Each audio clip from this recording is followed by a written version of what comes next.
Everyone, welcome to my YouTube channel. तो आज हम पढ़ने वाले हैं हिस्ट्री क्लास 6 चैप्टर 1। तो चैप्टर 1 जो बेसिकली हमारे एनसीईआरटीज में होता है ना, वो होता है what, where, how and when. ठीक है, क्या, कहाँ, कैसे और कब। तो ये चीज़ें आपको चैप्टर 1 में मिलती हैं हिस्ट्री की, और हम यहाँ पर क्लास 6 की हिस्ट्री पढ़ रहे हैं चैप्टर 1, जो कि कुछ ही मिनट्स में आप इसे एज अ समरी समझ जाएंगे, क्योंकि जो इम्पॉर्टेंट है वो ही मैंने आपको यहाँ पर डिस्कस किया हुआ है। तो चलिए शुरू करते हैं।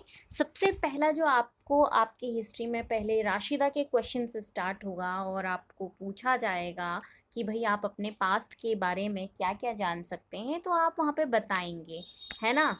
तो ऐसे ही हम भी यहाँ पर देखिए अपने पास्ट के बारे में बहुत सारी चीज़ें जान सकते हैं। पहला जो आपका हेडिंग है कि what can we know about the past, तो आप अपने पास्ट के बारे में जो है कितना जान सकते हैं। ठीक है, तो हम लोग हर चीज़ अपने पास्ट के बारे में जान सकते हैं, चाहे आप lives of herders, hunters, rulers, merchant, merchant यानी व्यापारी, प्रीस्ट यानी जो आपके संत पुजारी वगैरह थे, इन सब की लाइफ के बारे में आप जान सकते हो।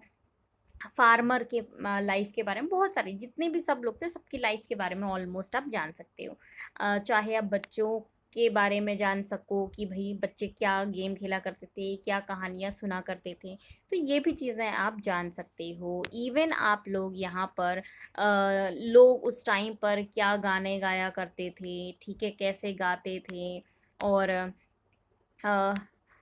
कैसे घरों पे रहते थे लोग, किस तरीके के वो कपड़े पहनते थे, ये सारी चीज़ें आप हमारे अर्लीस्ट पीपल के बारे में जान सकते हैं। ठीक है, आगे बढ़ते हैं। आगे यहाँ पर है कि भाई कि वेयर डिड पीपल लिव। ठीक है, वेयर डिड पीपल लिव, लोग कहाँ रहा करते थे। ओके, क्योंकि देखो लोग कहीं ना कहीं तो रहेंगे, है ना। तो लोग जो है वो कहीं ना कहीं रहेंगे, तो कहाँ रहा करते थे वो अर्लीस्ट पीपल। तो अर्लीस्ट पीपल जो रहा करते थे, हमारे पास एनसीईआरटी में अभी जो अर्लीस्ट पीपल की लोकेशंस हैं, कुछ लगभग 5 या 6 लोकेशंस आपको यहाँ पर दी हैं। जैसे जो पहली लोकेशन आपको दी है वो यहाँ पर दी है नर्मदा रिवर की। आपको पता है नर्मदा रिवर जो है वेस्टवर्ड यानी पश्चिम दिशा की तरफ को फ्लो करती है, बहती है। ठीक है, यहाँ पर जो है हमको हमारे सोर्सेज से पता चला कि यहाँ पे स्किल्ड गैदरर्स जो है वो रहा करते थे, यानी काफ़ी अच्छे स्किल्ड थे। उन्हें पता था कि हमें कौन सी चीज़ें गैदर करनी है, इकट्ठा करनी है, कौन सी चीज़ इकट्ठा नहीं करनी है। क्योंकि देखो जब वो गैदरिंग पे जाएंगे, जंगलों पे जाएंगे, तो बहुत सारी वैरायटीज़ मिलेंगी। तो उन्हें पता था कि हमें कौन सी चीज़ें लेनी है, गैदर करनी है और कौन सी नहीं करनी है। इवन हंटर्स भी लोग थे वहाँ पर, हंट करके जो है वो चाहे वो एनिमल हो या कोई भी चीज़ उसको खाया करते थे।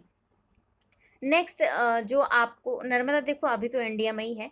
और नेक्स्ट जो लोकेशन है सुलेमान एंड किरथर हिल्स की है, ये अभी के पाकिस्तान में है। पहले ऐसा कुछ नहीं था, तो सुलेमान और किरथर हिल्स है।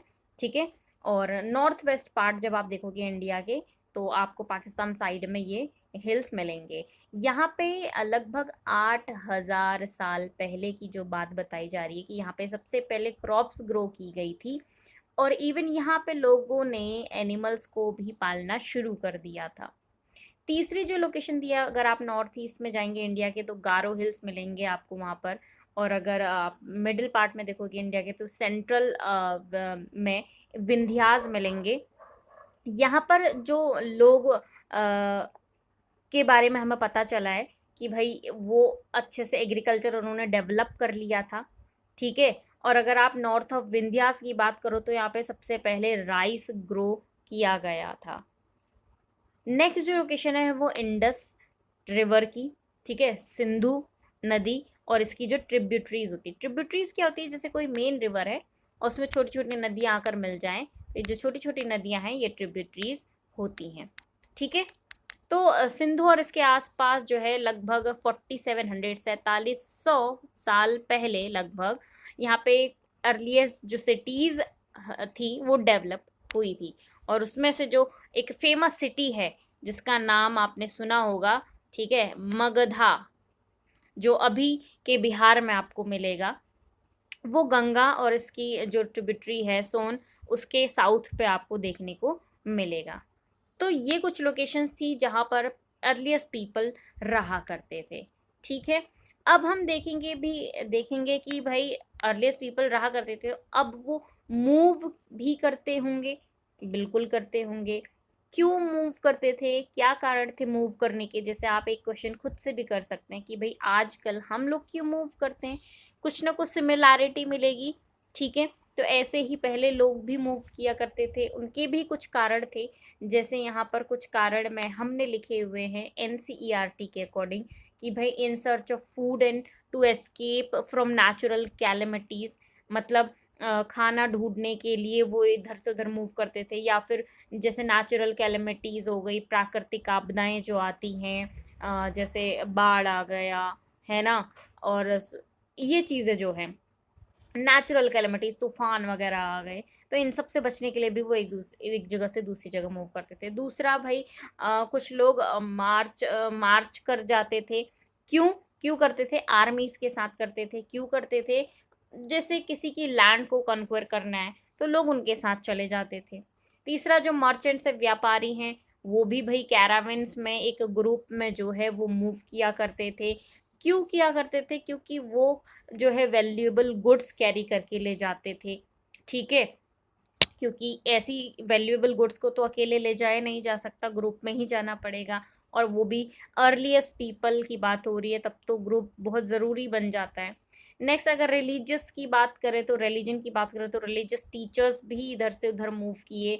अब भाई क्यों मूव किए? टू ऑफर इंस्ट्रक्शंस, लोगों को उपदेश देने के लिए, सुझाव देने के लिए कि आपको क्या करना चाहिए, क्या नहीं करना चाहिए। और लास्ट बट नॉट लीस्ट, कि भाई कुछ लोगों को होता है ना, एडवेंचर करने का होता है, कुछ नई चीज़ें, क्या उनको एक क्यूरियोसिटी होती है, उत्सुकता होती है कि यार मुझे यहाँ जाना है, यहाँ पे मुझे घूमना है ना, एक स्पिरिट ऑफ एडवेंचर होता है कुछ लोगों में। तो उस वजह से भी एक जगह से दूसरी जगह लोग मूव किया करते थे। ठीक है, तो ये तो था वेयर डिड दे मूव। अब हम बात करेंगे जो हमारी ठीक लैंड है, जो हमारी लैंड है, इसका नाम इंडिया और भारत दोनों बोला जाता है। कैसे ये बोला जाता है, क्यों बोला जाता है? देखो, इंडिया, इंडिया जो वर्ड है ये कैसे आया? इंडिया वर्ड आया है आपके इंडस, जो इंडस वर्ड है ना, इंडस वर्ड, इस वजह से आया है। क्यों आया है? देखो, जो नॉर्थ वेस्ट से लगभग 2500 years ago Iranians and Greeks आए। ठीक है, वो इंडस रिवर के साथ फैमिलियर थे, वो अच्छे से जानते थे कि यहाँ पर एक इंडस रिवर है। तो इंडस रिवर को वो लोग अपनी लैंग्वेज में हिंदोज या इंडोज बोला करते थे। तो इसलिए इस रिवर के ईस्ट में जितना भी लैंड पार्ट था, जो आज इंडिया है, उसको उन्होंने क्या बोला? उसको उन्होंने बोला इंडिया। ठीक है, ऐसे इंडिया पड़ा। अब भारत कैसे पड़ा? देखो, नॉर्थ वेस्ट में ही ऋग्वेदा में, जो लगभग 3500 ईयर्स अगो कंपोजिशन हुआ है इसका, ठीक है, ऋग्वेदा का, और सबसे ओल्ड ये आपको ऋग्वेदा मिलेगा।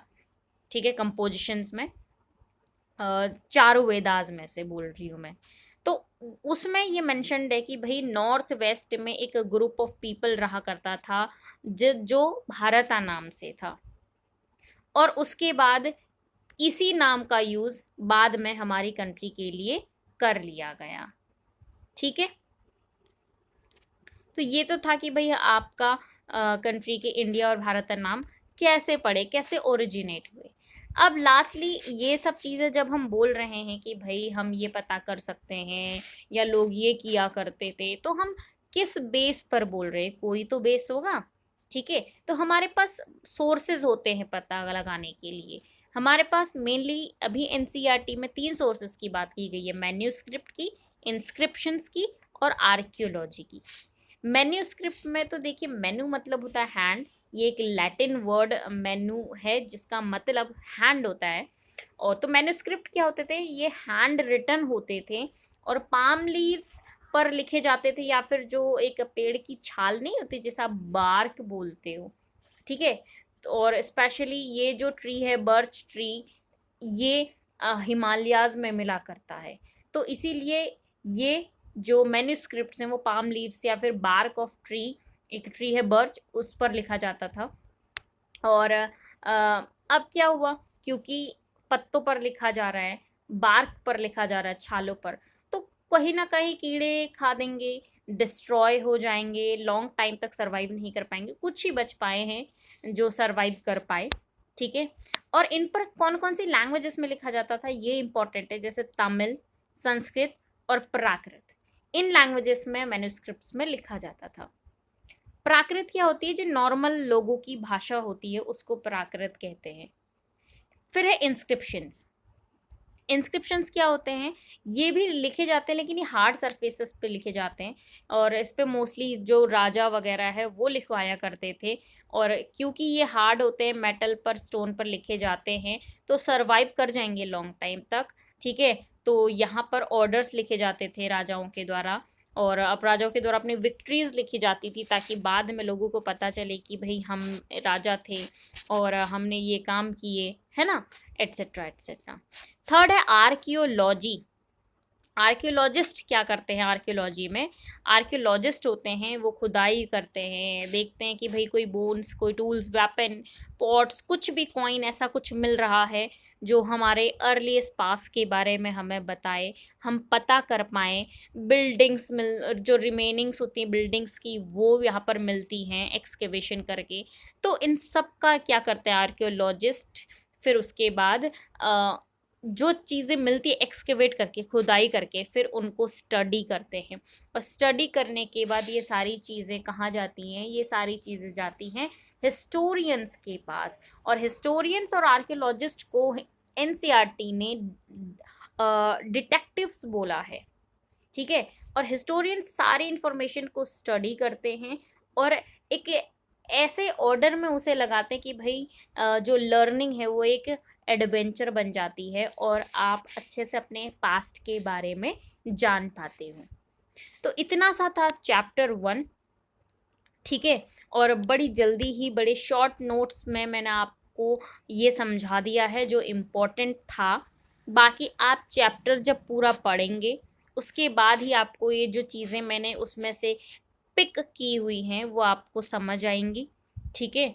और शॉर्ट टाइम में रिवीजन करने के लिए ये नोट्स काफ़ी हेल्पफुल हैं आप लोगों के लिए। और चाहे तो इसे कोई भी पढ़ सकता है, क्लास 6 का बच्चा भी इसे शॉर्ट टाइम में समझने के लिए पढ़ सकता है, चाहे फिर कोई कॉम्पिटिटिव एग्ज़ाम्स के स्टूडेंट्स भी इसे पढ़ सकते हैं। बाकी ऐसे ही मैं पहले सारे चैप्टर्स के आपको यहाँ पे समरीज़ वगैरह जो है वो बता दूँगी, ठीक है। उसके बाद एक एक करके हम पूरी एज इट इज़ जो NCERT है वो भी यहाँ पर हम लोग पढ़ने वाले हैं। फिर मैं आपको आगे और भी चीज़ें धीरे धीरे इसको अच्छे से पढ़ाऊँगी, पिक्चर्स के साथ हो या कैसे भी, जिस तरीके से आपको समझ आएगा मैं वैसे इसको पढ़ाऊँगी। तब तक के लिए take care, bye bye. And ऐसे ही पढ़ते रहिए, समझते रहिए एंड सब्सक्राइब करते रहिए।